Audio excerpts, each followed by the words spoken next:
Andy Eigenman sinagot ang netizens na nagsabing ang dungis tignan ng mga anak niyang sila Lilo at Koa.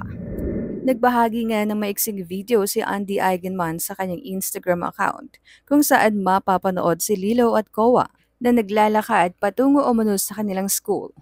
Suot ang kanilang backpack, namimitas ng mga wildflowers sa daan. Mga nakatsinelas at simple lamang ang pananamit na siyang napunan ng ilan sa mga netizens na nakakita ng video. Ayon sa mga ito ay ang dudungis umanong tignan ng mga anak ni Andy. At bilang isang ina ay hindi nga nakapagbigil si Andy at sinagot ang naturang netizens. At idinaan nga ni Andy sa kanyang Instagram story ang kanyang saloobin. Ani Andy, the amount of people who comment about my kids looking madungis are most likely the same type of people who have children stuck on their iPads all day, eating fast or junk food for all three mealtimes, and probably more, and then throw huge fits whenever things don't go their way. No parent is perfect, but I'd rather mine be messy from living fully than clean from sitting still and being disconnected from it. Kaagad namang kinomfort na ilang netizens si Andy.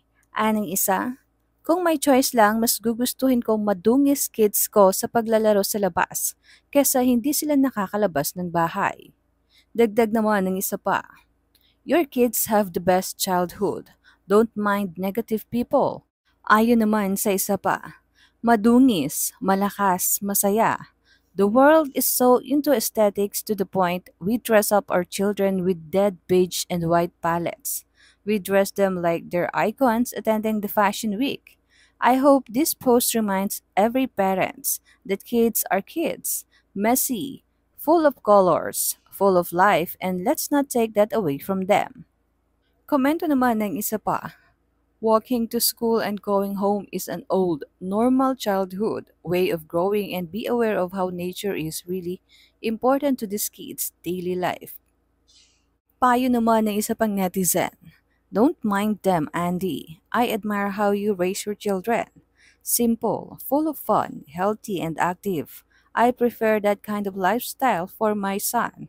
You're the best mama. Dagdag komento pa ng isa.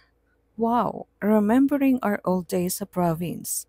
Enjoying the simple things na matadaanan going to school. Ang galing na experience ng mga kids mo yan. Nakakatuwa sila. Dagdag komento pa ng isa. Your kids are lucky experiencing these. They're experiencing the full and best life that they'll remember for the rest of their lives.